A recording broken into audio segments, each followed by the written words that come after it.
여러분은 구원을 단지 죽어서 천국에 가는 입장권 정도로 생각하시나요? 혹은 예수님을 믿고 죄를 용서받았으니 구원은 이미 완성되었다라고 여기시지는 않습니까? 물론 죄사함은 너무나 중요합니다.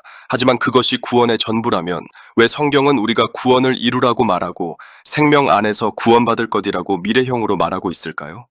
많은 그리스도인이 십자가의 보혈이 주는 용서에만 머물러 있습니다. 그러나 성경, 특히 회복력 성경이 계시하는 하나님의 말씀 깊은 곳을 들여다보면 구원은 단순한 사건이 아니라 거대한 과정이라는 것을 알게 됩니다. 이것은 마치 씨앗이 땅에 심겨 싹을 틔우고 줄기가 자라나 마침내 풍성한 열매를 맺는 생명의 이야기와도 같습니다. 하나님께서 우리를 구원하시는 목적은 단순히 지옥을 피하게 하는 소극적인 차원에 머물지 않습니다. 그분의 궁극적인 목표는 바로 하나님 자신을 우리 존재 안으로 섞어 넣으시는 것입니다. 이것은 우리의 상상을 초월하는 놀라운 경륜입니다.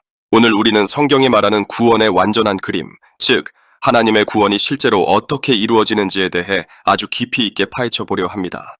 이 내용을 끝까지 듣게 되신다면 여러분의 신앙생활은 더 이상 제자리 걸음이 아닐 것입니다. 매일의 삶 속에서 실제로 경험되는 살아있는 구원을 발견하게 될 테니까요. 하나님의 완전한 구원을 이해하기 위해서는 먼저 두 가지의 큰 기둥을 보아야 합니다.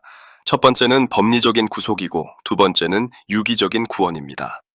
이 두 단어가 조금 어렵게 들릴 수도 있겠지만 사실 아주 명쾌한 개념입니다. 법리적인 구속은 구원의 기초이자 절차이고 유기적인 구원은 구원의 목적이자 목표입니다. 먼저 법리적인 구속에 대해 이야기해 보겠습니다. 하나님은 사랑의 하나님이시지만 동시에 공의로운 재판장이십니다. 죄인인 인간을 무조건적으로 용서하실 수 없습니다. 죄의 대가는 반드시 치러져야 한다는 것이 하나님의 법입니다. 그래서 예수 그리스도께서 십자가에서 피를 흘리셨습니다. 그분의 죽음은 하나님의 공의로운 요구를 완벽하게 만족시켰습니다. 이것을 우리는 구속이라고 부릅니다. 이것은 마치 법정에서 판사가 너의 죗값은 모두 치러졌다. 너는 이제 자유다라고 선언하는 것과 같습니다. 이것은 우리의 행위가 아닌 전적으로 그리스도의 공로로 이루어진 객관적인 사실입니다. 이로써 우리는 하나님 앞에 담대히 나아갈 자격을 얻었습니다. 이것이 바로 구원의 시작입니다. 하지만 여기서 멈춘다면 그것은 반쪽짜리 구원입니다. 로마서 5장 10절은 아주 중요한 말씀을 하고 있습니다. 우리가 원수 되었을 때에 하나님의 아들의 죽으심으로 말미암아 하나님과 화목하게 되었은즉 화목하게 된 자로서는 더욱 그의 살아나심으로 말미암아 구원을 받을 것이니라. 이 구절을 자세히 보십시오. 아들의 죽음으로 화목하게 된 것은 이미 이루어진 일입니다. 이것이 법리적인 구속입니다. 그러나 성경은 더욱 그의 살아나심으로 말미암아 구원을 받을 것이라고 말합니다.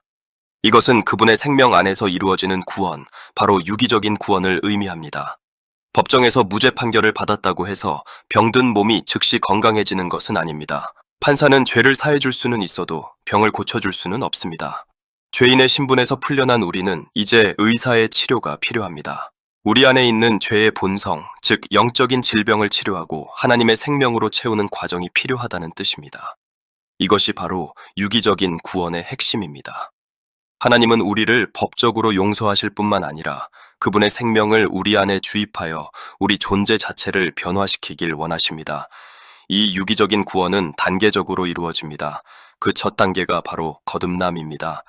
우리가 예수님을 영접할 때 죽고 부활하신 그리스도는 생명 주는 영이 되어 우리 영 안으로 들어오십니다. 요한복음 3장 6절은 육으로 난 것은 육이요 영으로 난 것은 영이니라고 말합니다.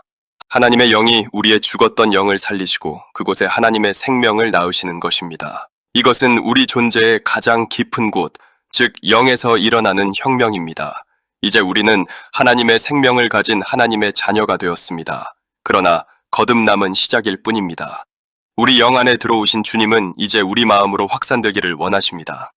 이 과정을 성경은 성화, 새롭게 됨, 그리고 변화라고 부릅니다. 많은 분이 성화를 그저 착하게 살거나 도덕적으로 개선되는 것으로 오해합니다. 하지만 성경적인 성화는 겉모습을 고치는 것이 아닙니다. 그것은 내적인 신진대사의 과정입니다. 우리가 음식을 먹으면 그 음식이 소화되어 우리 몸의 피와 살이 되듯이 우리가 말씀을 먹고 기도로 주님을 호흡할 때 그리스도의 성분이 우리 생각과 감정과 의지 속으로 침투해 들어옵니다. 로마서 12장 2절은 마음을 새롭게 함으로 변화를 받아 라고 말합니다. 우리의 옛 생각, 옛 기질, 옛 습관들이 그리스도의 새로운 요소로 대치되는 것입니다. 마치 찻잔에 티백을 넣으면 맹물이 차의 색깔과 향기와 맛으로 완전히 물들듯이 우리라는 그릇이 하나님이라는 내용물로 적셔지는 과정입니다. 이것이 바로 변화입니다. 내가 노력해서 나를 뜯어고치는 것이 아니라 내 안에 계신 그리스도가 자라나면서 나를 점령해 가시는 것입니다. 나의 고집이 주님의 순종으로 바뀌고 나의 미움이 주님의 사랑으로 바뀌는 것, 이것은 억지로 흉내내는 것이 아니라 생명의 자연스러운 성장입니다. 이 구원의 과정은 우리의 마음을 넘어 결국 우리의 육체에까지 이릅니다. 이것을 몸의 구속 또는 영광스럽게 됨이라고 합니다. 주님이 다시 오실 때 우리의 썩을 몸은 그분의 영광스러운 몸과 같은 형상으로 변형될 것입니다. 이것이 구원의 완결입니다. 우리의 영은 거듭났고 우리의 혼은 변화되고 있으며 우리의 몸은 영광스럽게 될 것입니다. 영, 혼, 몸 전 존재가 하나님으로 가득 채워지는 것, 이것이 하나님께서 창세전부터 계획하신 구원의 청사진입니다.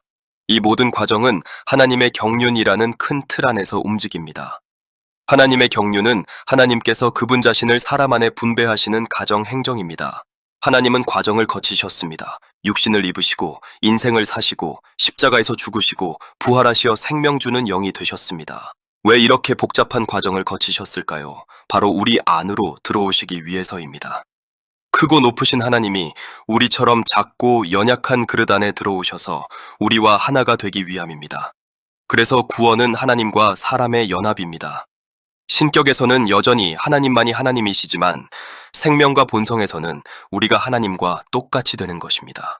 이것을 깨닫게 되면 신앙생활의 초점이 완전히 바뀝니다. 오늘 내가 무엇을 해야 하는가 라는 질문에서 오늘 나는 얼마나 주님을 누리고 있는가 라는 질문으로 바뀝니다.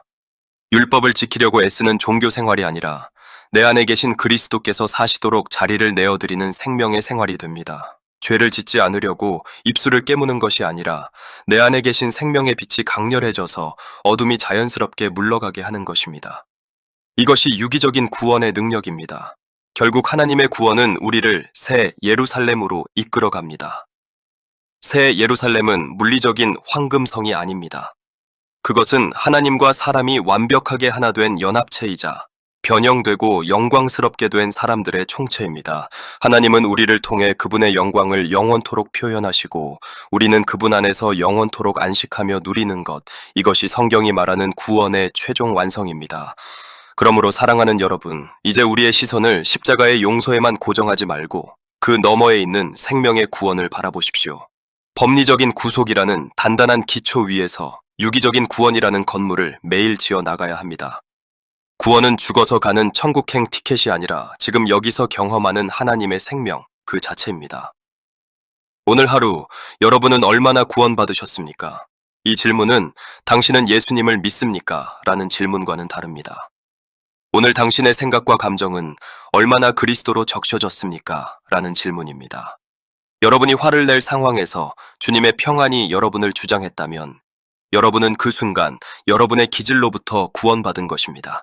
여러분이 염려에 빠질 상황에서 주님을 신뢰함으로 평강을 얻었다면 여러분은 환경으로부터 구원받아 생명 안에서 왕 노릇 한 것입니다.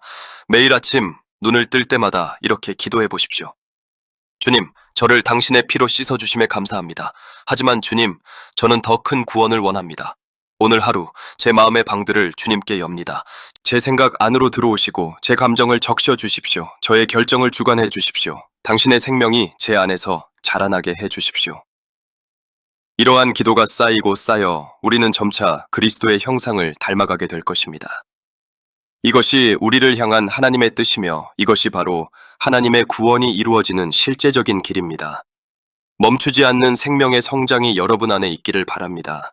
하나님은 지금도 쉬지 않고 여러분 안에서 그분의 구원을 이루어가고 계십니다.